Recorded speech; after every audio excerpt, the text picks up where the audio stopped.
Hello friends, my self Paritosh Sharma. हम previous lecture के अंदर हमने ये जो बीएससी थर्ड ईयर का हमारा थर्ड पेपर है biotechnology and utilization of plants, तो प्रीवियस लेक्चर में हमने ये देखा था कि identification and isolation of desired DNA segments and transfer of their into organism, ठीक है ना, ट्रांसफ़र इनटू ऑर्गेनिज्म। तो इसी ऑर्डर में ये हमने देखा कि जो हमारा लास्ट वाला पॉइंट था, लास्ट वाले पॉइंट में हमने ये देखे थे कि किन किन जीवों के अंदर उपयोगी जीवों को ट्रांसफ़र किया जा रहा है। जैसे बैक्टीरिया है, ठीक, इसके अलावा प्लांट है, एनिमल्स हैं, ठीक, इसके अलावा प्लांट, एनिमल्स और बैक्टीरिया के अलावा ट्रांसफ़र करके इनको उपयोगी जीवों को तैयार किया जा रहा है, उपयोगी जीवों को तैयार किया जा रहा है। लेकिन हमने ये बात भी देखी क्योंकि लास्ट वाले पॉइंट में कि उपयोगी पहचान किए गए, आइडेंटिफाई किए गए वांछित जीनों की पहचान तथा पृथक्करण में, वांछित जीनों की पहचान तथा पृथक्करण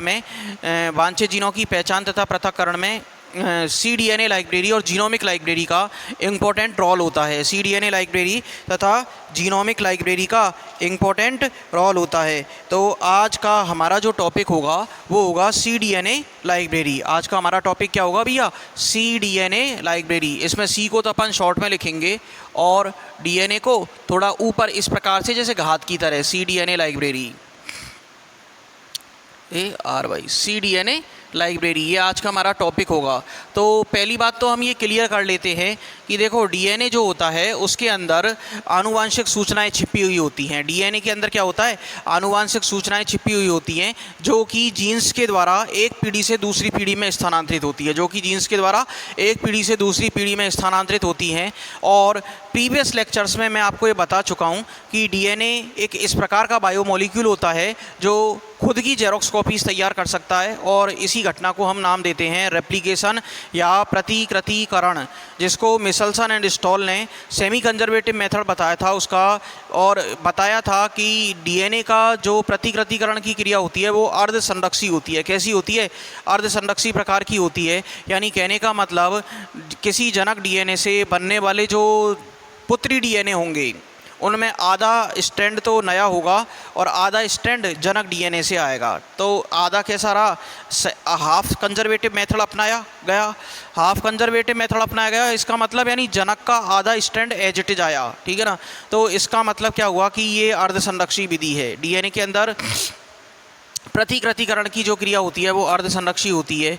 फिर हमने डीएनए की एक दूसरी प्रॉपर्टी देखी थी कि डीएनए से एमआरएनए बनता है। डीएनए से क्या बनता है? एमआरएनए।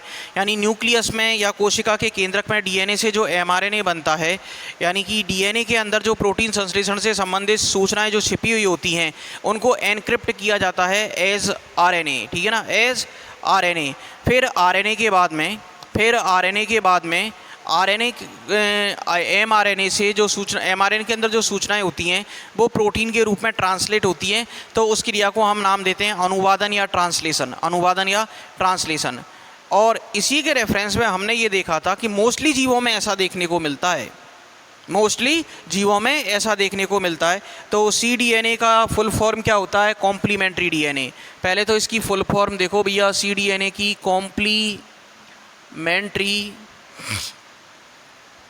कॉम्प्लीमेंट्री डीएनए, और हिंदी में क्या कहेंगे इसको? समपूरक डीएनए। कॉम्प्लीमेंट्री डीएनए को इंग्लिश में, हिंदी में क्या कहेंगे? समपूरक डीएनए। cDNA वास्तव में क्या होता है? एमआरएनए की ट्रू कॉपी होती है। cDNA वास्तव में क्या होती है? cDNA वास्तव में एमआरएनए की ट्रू कॉपी होती है, ठीक है ना। हमारा पहला पॉइंट ये आता है कि cDNA होता क्या है भैया? कोई हमसे पूछे कि भैया cDNA क्या होता है, ठीक, तो cDNA का यदि कोई फास्ट एंड फ्यूरियस तरीके से ही पूछ ले कि cDNA से क्या समझते हो, तो अपन तुरंत क्या बोलेंगे, क्या जवाब देंगे कि cDNA mRNA की ट्रू कॉपी होती है। cDNA mRNA की ट्रू कॉपी होती है। mRNA की ट्रू कॉपी होती है, वास्तविक प्रति होती है। mRNA की ट्रू कॉपी होती है। प्रत्येक जीव में लक्षणों का नियंत्रण जीन्स के द्वारा किया जाता है, ठीक है ना। ये बात हम पहले से देख चुके हैं कि जैसे कोई भी कोशिका होगी, कोशिका के अंदर केंद्रक होगा, ठीक है ना। तो पहली बात तो केंद्रक और कोशिका जो होती है ना, ये केंद्रक के अंदर क्या होगा, केंद्रक के अंदर उस कोशिका का क्या भरा हुआ रहता है, क्रोमेटिन मटेरियल भरा हुआ रहता है, जो at the time of cell division, कोशिका विभाजन के समय क्रोमेटिन मटेरियल धीरे धीरे क्रोमोसोम्स के अंदर बदलना चालू हो जाता है। कोशिका विभाजन के समय क्रोमेटिन मटेरियल क्रोमोसोम्स में बदलना चालू हो जाता है। ओके, ठीक। क्रोमोसोम्स में जब बदल जाता है तो उसके बाद में सेल डिवीजन की अगली स्टेप्स भी चालू हो जाती हैं, और अगली स्टेप्स चालू हो जाती हैं और सेल डिवीजन इस प्रकार से कंप्लीट होता है। तो हम ये देखते हैं कि डीएनए जो होता है केंद्रक के अंदर क्रोमेटिन मटेरियल में पाए जाने वाला डीएनए जो होता है उससे एमआरएनए बनता है। एमआरएनए जो बनेगा उसको वो इतना, उसका लाइफ स्पैन पीरियड इतना कम होता है कि उसको प्रोटीन के खोल में कवर्ड करके न्यूक्लियर मेम्ब्रेन के जो छिद्र होते हैं उनमें से निकाल करके साइटोप्लाज्म में भेजा जाता है। तो उसको हम क्या नाम देते हैं, इन्फॉर्मोसोम। उसको क्या नाम दिया जाता है, इन्फॉर्मोसोम नाम दिया जाता है। ठीक। अब हम बात करते हैं भैया कि प्रत्येक जीव में लक्षणों का नियंत्रण। डीएनए के अंदर क्या होता है कि जैसे आप क्रोमेटिन मटेरियल को देखोगे तो क्रोमेटिन मटेरियल में क्या होगा, क्रोमेटिन मटेरियल में कई जगह आपको डेंस पार्ट दिखाई देंगे, कई जगह आपको डेंस पार्ट दिखाई देंगे, और क्रोमेटिन मटेरियल में कई जगह डीएनए की थिक कोइलिंग हो जाती है, और वही भाग क्या कहलाता है, जीन्स कहलाते हैं। वही पार्ट क्या कहलाएंगे, जीन्स कहलाते हैं। और अभिरंजन के बेसिस पर भी यदि आप क्रोमेटिन को देखोगे, क्रोमेटिन रेटिकुलम को देखोगे, तो अभिरंजन के यानी स्टेनिंग के बेसिस पर भी आपको दो टाइप का दिखाई देगा, हेटेरोक्रोमेटिन और यूक्रोमेटिन। हेटेरोक्रोमेटिन और यूक्रोमेटिन। तो हेटेरोक्रोमेटिन और यूक्रोमेटिन जो क्षेत्र बनते हैं ये हिस्टोन प्रोटीन के आधार पर बनते हैं।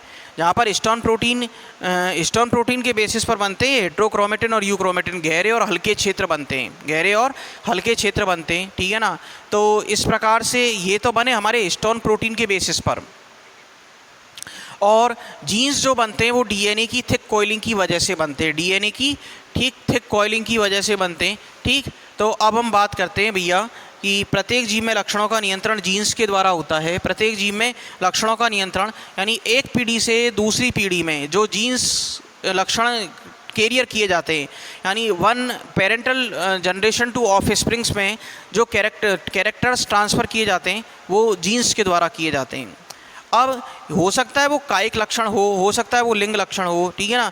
तो जैसे भी लक्षण होंगे वो ट्रांसफ़र किए जाएंगे केवल किसके द्वारा, जीन्स के द्वारा। यानी जीन्स क्या होते हैं, एक संतति से दूसरी संतति में लक्षणों को पहुंचाने में के लिए रेस्पॉन्सिबल होते हैं, पहुंचाने के लिए रेस्पॉन्सिबल होते हैं। तथा जीन डीएनए के बने होते हैं, तथा जीन किसके बने हुए होते हैं, डीएनए के। क्योंकि डीएनए के अंदर ही डीएनए का जो पार्ट होता है वही थिक कॉइल्ड हो जाता है क्रोमेटिन रेटिकुलम में।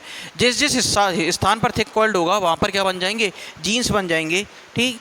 अर्थात वांछित लक्षणों का स्थानांतरण के लिए उनसे संबंधित जीन्स का स्थानांतरित करना आवश्यक होता है।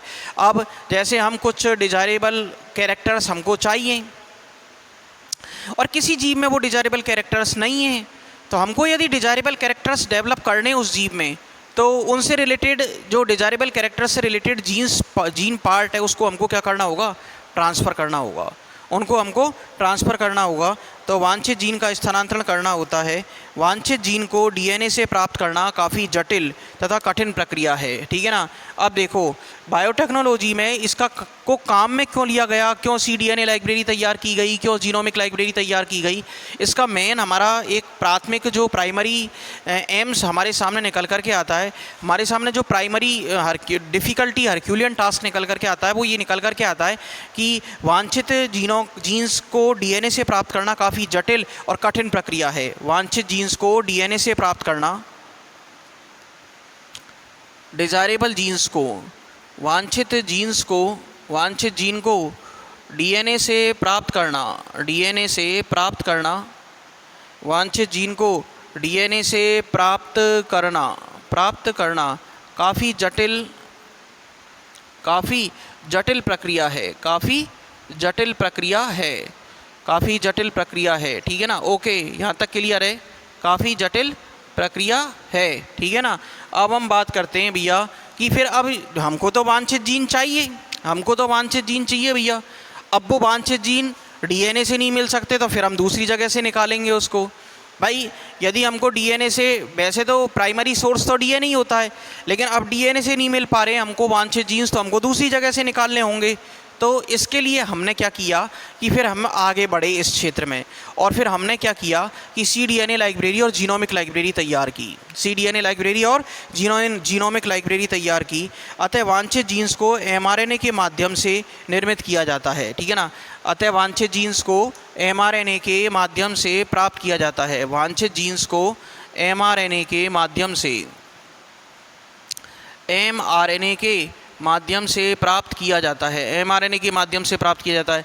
अब हमने mRNA को ही क्यों सेलेक्ट किया कि देखो DNA जो होता है ना, DNA के अंदर जो सूचनाएं छिपी हुई होती हैं वो mRNA के रूप में बदलती हैं। DNA के अंदर जो सूचनाएं छिपी होती हैं वो mRNA के रूप में बदलती है, जिस क्रिया को हम क्या कहते हैं, अनुलेखन, ट्रांसक्रिप्शन, ठीक है ना। यानी DNA के अंदर जो सूचनाएं छिपी हुई हैं वो एनक्रिप्ट होती हैं, ठीक है ना, और उसी क्रिया को हम कहते हैं ट्रांसक्रिप्शन, ठीक है ना, ट्रांसक्रिप्शन, ठीक है ना। तो वांछित जीन्स को mRNA के माध्यम से प्राप्त किया जाता है, अर्थात mRNA पर DNA का संश्लेषण करवाया जाता है, ठीक। इसका मतलब क्या है, अर्थात mRNA पर, अर्थात यहीं पे लिखो भैया, ये एक एक पॉइंट को बहुत तसल्ली से समझना जरूरी है। अर्थात mRNA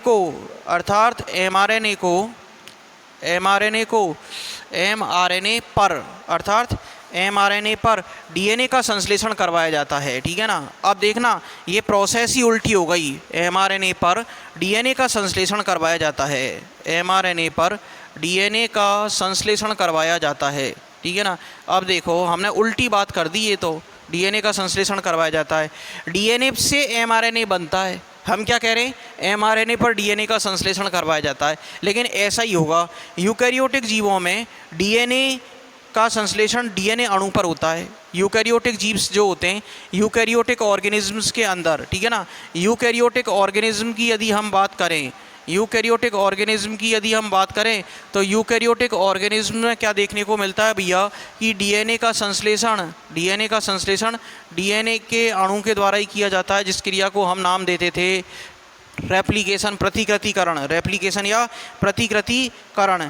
इस क्रिया को रेप्लिकेशन कहते हैं, ठीक है ना, इस क्रिया को रेप्लिकेशन कहते हैं, ठीक। लेकिन कुछ वायरस में DNA का संश्लेषण, कुछ वायरस ऐसे भी हैं, ठीक, कुछ वायरस ऐसे भी हैं जिनमें DNA का संश्लेषण, DNA का सिंथेसिस ऑफ DNA का संश्लेषण mRNA अणु पर होता है, संश्लेषण mRNA के अणु पर होता है, mRNA अणु पर होता है, ओके।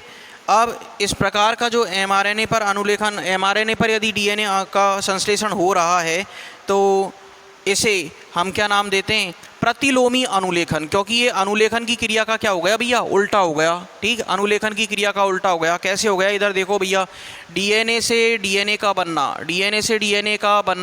ये क्रिया तो क्या कहलाती है, रेप्लिकेशन, ये क्रिया तो क्या कहलाएगी, रेप्लिकेशन।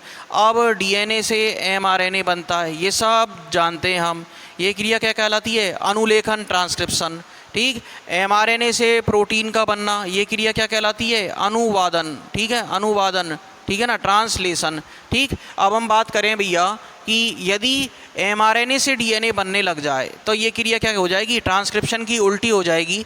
और इसको हमने पहले भी मैं आपको बता चुका हूँ, इस बात को मैं पहले भी बता चुका हूँ कि mRNA से जब DNA बनने लग जाएगा तो ये क्रिया क्या कहलाएगी, reverse transcription, REVRS, reverse transcription. इस घटना को सबसे पहले दो साइंटिस्ट थे, टेमिन एंड बाल्टीमोर, उनके द्वारा डिस्कवर किया गया था, इसीलिए इसको एक नाम और देते हैं, टेमिनिज्म, ठीक है ना। इस घटना को एक नाम और दे देते हैं भैया, क्या, टेमिनिज्म। इस घटना को एक नाम और दिया जाता है, टेमिनिज्म, ठीक। और रेट्रोवायरस में ऐसा देखने को मिलता है, और ये घटना किसकी वजह से होती है, रिवर्स ट्रांसक्रिप्टेज एंजाइम के कारण संपन्न होती है, ये घटना रिवर्स ट्रांसक्रिप्टेज एंजाइम के कारण संपन्न होती है, ठीक। तो रिवर्स ट्रांसक्रिप्शन की घटना को टेमिन एंड बाल्टीमोर के द्वारा डिस्कवर किया गया था। रिवर्स ट्रांसक्रिप्शन के लिए रिवर्स ट्रांसक्रिप्टेज एंजाइम रेस्पॉन्सिबल होते हैं, ठीक है ना। अब अगला पॉइंट आता है हमारा सिंथेसिस ऑफ cDNA। अगला पॉइंट आता है कि cDNA का सिंथेसिस किस प्रकार से किया जाता है, cDNA का सिंथेसिस किस प्रकार से किया जाता है, ओके। आगे चलते हैं भैया।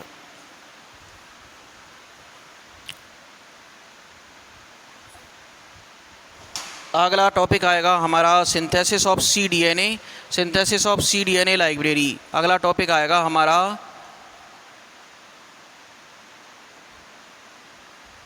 Synthesis of cDNA library.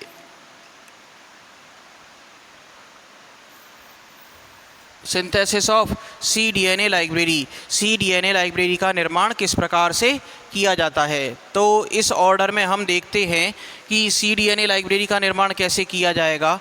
इसके लिए हमने पहले cDNA को समझ लिया कि cDNA होता क्या है, किस प्रकार से तैयार होता है, ठीक है ना, ठीक, और इसकी इम्पोर्टेंसी क्या है, ये हमने सब बातें देखी। तो अब हम देखते हैं कि भैया cDNA का फॉर्मेशन, cDNA लाइब्रेरी का, cDNA का संश्लेषण वास्तव में एक रिवर्स ट्रांसक्रिप्शन की क्रिया है। रियलिटी में cDNA का जो संश्लेषण है ये वास्तव में क्या है, एक रिवर्स ट्रांसक्रिप्शन की क्रिया है, एक रिवर्स ट्रांसक्रिप्शन की क्रिया है, रिवर्स ट्रांसक्रिप्शन की क्रिया है। cDNA का सिंथेसिस करना वास्तव में एक रिवर्स ट्रांसक्रिप्शन की क्रिया है, जिसमें mRNA को एक टेम्पलेट के रूप में काम में लिया जाता है, जिसमें mRNA को हम टेम्पलेट के रूप में काम में लिया जाता है, ठीक है ना। अब देखो भैया, यहाँ पर एक टर्म बोल रहा हूँ भैया कि इसके अंदर mRNA में, इसके अंदर mRNA को टेम्पलेट के रूप में, टेम्पलेट के रूप में काम में लिया जाता है। और टेम्पलेट का मतलब क्या होता है, खांचा। टेम्पलेट का मतलब क्या होता है, खांचा, ठीक। जैसे आपने दिवाली के आसपास, हमारे घरों के आसपास कुछ लोग आते हैं और हमसे कहते हैं कि हम मूर्ति बनाने वाले हैं और आपको मूर्ति बना के दे सकते हैं, आप जो भी जिस भी चीज़ की मूर्ति बोलोगे हम बना के दे देंगे। तो उनके पास में दो खांचे होते हैं, जैसे हर चीज़ की मूर्ति बनाने के लिए, जैसे गणेश जी की मूर्ति बनानी है, हनुमान जी की मूर्ति बनानी है, तो उनके पास खांचे होते हैं। दोनों खांचों को जोड़ते हैं, प्लास्टर ऑफ पेरिस का घोल तैयार करते हैं, उसके अंदर डाल देते हैं, तो अलग उसके अंदर डाल देते हैं, वो मूर्ति तैयार हो जाती है, उसको अलग कर देते हैं और रंग करके अपने को सुंदर तरीके से सजा करके दे देते हैं, ठीक। सुंदर तरीके से हमको सजा करके दे दी जाती है। तो वो क्या कहलाते हैं भैया, खांचे या टेम्पलेट कहलाते हैं। क्या कहलाते हैं, खांचे या टेम्पलेट कहलाते हैं, ठीक। अब हम इसी प्रकार से जब हमको डीएनए की रेप्लिकेशन की क्रिया को पढ़ते हैं, तो वहाँ पर भी हमको डीएनए का जब रेप्लिकेशन का प्रोसेस पढ़ते हैं, तो डीएनए क्या होता है भैया, जैसे डबल स्टैंडर्ड डीएनए होता है, वो क्या होता है, इस प्रकार से खुल जाता है और डीएनए फ्रॉग तैयार कर लेता है, ठीक है ना। तो इस पर क्या होता है, 5 प्राइम टू 3 प्राइम दिशा में और 3 प्राइम टू 5 प्राइम दिशा में, इस प्रकार से इस पर क्या होते हैं भैया, स्ट्रैंड बनने लग जाते हैं, ठीक है ना। इस प्रकार से इसमें स्ट्रैंड बनने लग जाते हैं, एक टुकड़ों के रूप में बनता है, एक लगातार बनता है, तो उस पर आप ध्यान मत दीजिए। तो ये भी क्या है, इसके लिए नए बनने वाले स्ट्रैंड के लिए क्या है, ये टेम्पलेट है। नए बनने वाले स्ट्रैंड्स के लिए ये क्या है, टेम्पलेट है, एक खांचा है, ठीक है ना। नए बनने वाले स्ट्रैंड्स के लिए एक टेम्पलेट है या खांचा है, जिस प्रकार से मूर्ति बनाने वाले खांचा काम में लेते हैं। तो इसी प्रकार से जब हमको रिवर्स ट्रांसक्रिप्शन की क्रिया करवानी हो, तो इसमें क्या करेंगे भैया, हम डीएनए से डीएनए नहीं बना रहे, ठीक है ना। डीएनए से डीएनए तो बन ही सकता है, इस प्रोसेस को तो हम जानते ही हैं, लेकिन यहाँ पर हम क्या कर रहे हैं भैया कि डीएनए से वांछित जीनों को पृथक करना एक कठिन कार्य है। इसीलिए हम क्या कर रहे हैं कि डीएनए से जब एमआरएनए बन जाएगा, तो उस एमआरएनए को हम एक टेम्पलेट के रूप में काम में लेंगे, हम उस एमआरएनए को टेम्पलेट के रूप में काम में लेंगे और एमआरएनए से हम डिज़ायरेबल जीन सेगमेंट्स को प्राप्त करेंगे, एमआरएनए से हम डिज़ायरेबल जीन सेगमेंट्स को प्राप्त करेंगे, ठीक। तो एमआरएनए को एक टेम्पलेट के रूप में काम में लिया जाता है, ठीक, खांचे के रूप में काम में लिया जाता है, ठीक है। इसमें उपस्थित क्षारकों के ऊपर डीएनए की संपूरक डीएनए की संपूरक क्षारें संयुक्त होकर, इसमें उपस्थित क्षारकों के ऊपर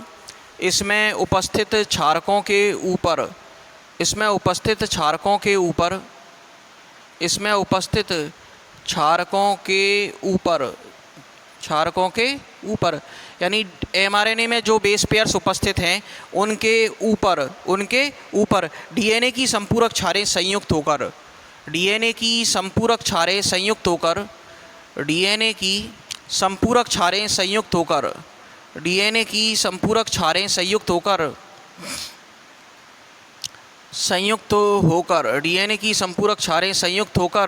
संयुक्त होकर डीएनए का एक नया स्ट्रैंड, डीएनए का एक नया सूत्र बनाती हैं, संयुक्त होकर डीएनए का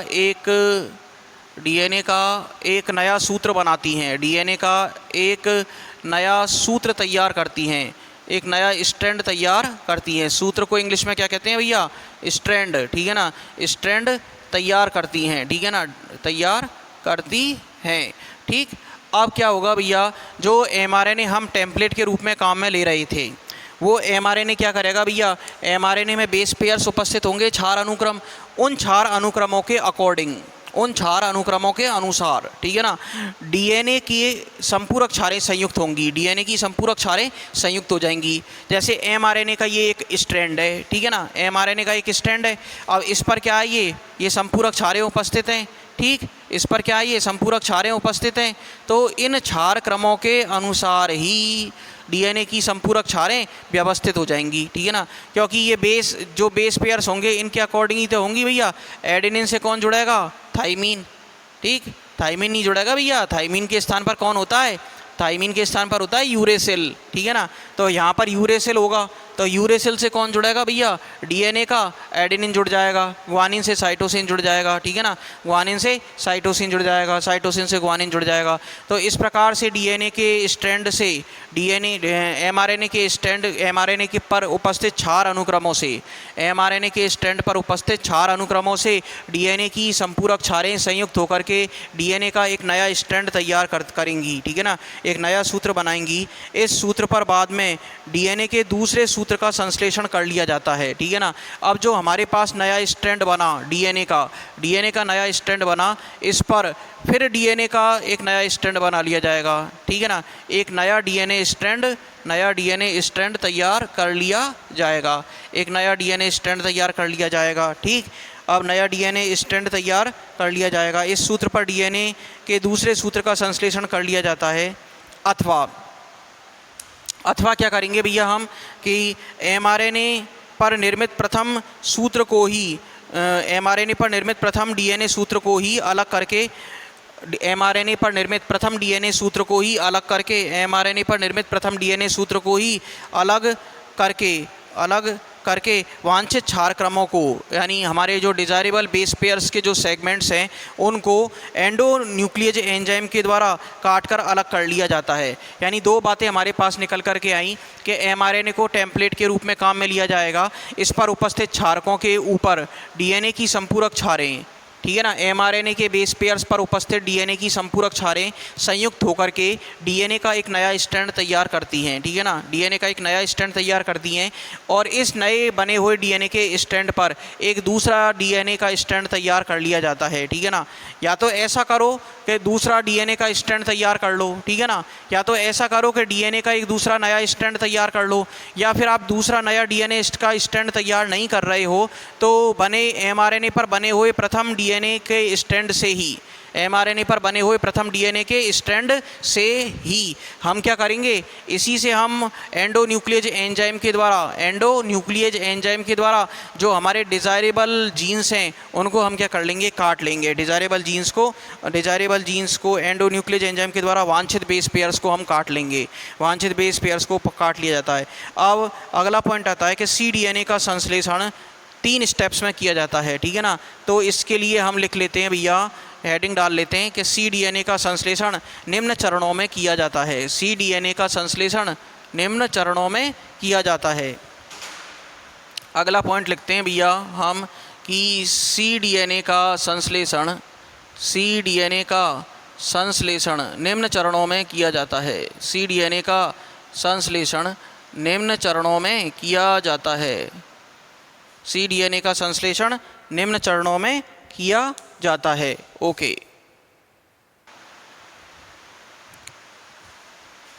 तो अब हमारे पास नेक्स्ट स्टेप आता है कि cDNA का संश्लेषण निम्न चरणों में किया जाता है, cDNA का संश्लेषण निम्न चरणों में करते हैं। तो सबसे पहले तो हमारे पास जो पहला पॉइंट होगा, यानी पहला जो हमारे पास स्टेप होगा वो स्टेप होगा mRNA का विलगन, यानी आइसोलेशन ऑफ mRNA का विलगन, ठीक है ना, mRNA का विलगन। यानी सबसे पहले हम कोशिका में जो डीएनए से mRNA बना उसमें तो हमारा कोई रोल था ही नहीं, ठीक, डीएनए ने अपने आप mRNA बनाया अनुलेखन की क्रिया के द्वारा। तो पहला स्टेप आता है हमारे पास में mRNA का विलगन, आइसोलेशन ऑफ mRNA mRNA, ठीक है ना, mRNA का विलगन, हिंदी में भी लिख देते हैं इसको mRNA का विलगन।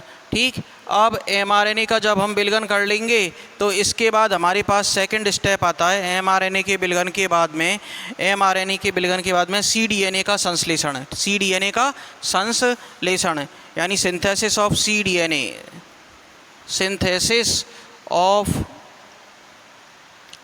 cDNA, सिंथेसिस ऑफ cDNA, और इसको हिंदी में लिखेंगे cDNA का संश्लेषण, cDNA का संश्लेषण, ठीक है ना, cDNA का संश्लेषण। फिर cDNA का जब संश्लेषण हो जाएगा तो इसके बाद हमारे पास में थर्ड स्टेप आता है, cDNA के संश्लेषण के बाद में थर्ड स्टेप आता है integration of synthesis cDNA molecule into vector, integration of synthesis cDNA molecule, integration of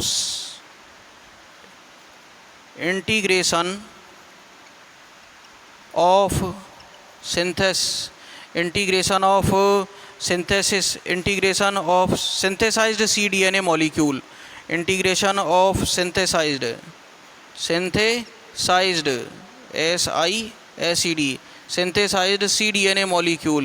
synthesized cDNA molecule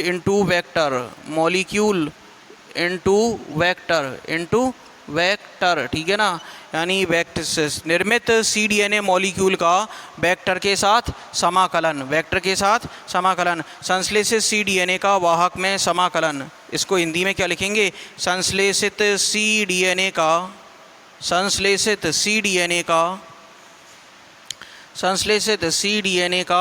वाहक में समाकलन, संश्लेषित cDNA का वाहक में समाकलन, ठीक है ना, समाकलन का मतलब जोड़ना, ठीक है ना, समाकलन का मतलब जोड़ना। यहाँ तक क्लियर हो गया। अब हम जो हमारे ये तीनों स्टेप्स हैं, इन तीनों स्टेप्स को हम डिटेल में पढ़ना चालू करेंगे, इन तीनों स्टेप्स को हम डिटेल में पढ़ना चालू करेंगे कि किस प्रकार से हम इन cDNA लाइब्रेरी को तैयार किया जाएगा। इसमें हम 3 स्टेप्स देखेंगे, हम mRNA का विलगन, सिंथेसिस ऑफ cDNA और integration of synthesize cDNA molecule into vector, ठीक है ना। तो हमारा आज का जो ये टॉपिक था DNA लाइब्रेरी, ये आज इस लेक्चर के अंदर अधूरा हो पाया। नेक्स्ट लेक्चर के अंदर हम अपने इस टॉपिक को रनिंग में रखेंगे और cDNA के निर्माण के जो तीनों स्टेप्स हैं, cDNA लाइब्रेरी के निर्माण के इन तीनों स्टेप्स हैं, इनको डिटेल में पढ़ेंगे। आज के लेक्चर को हम यहीं पर ड्रॉप कर रहे हैं। धन्यवाद।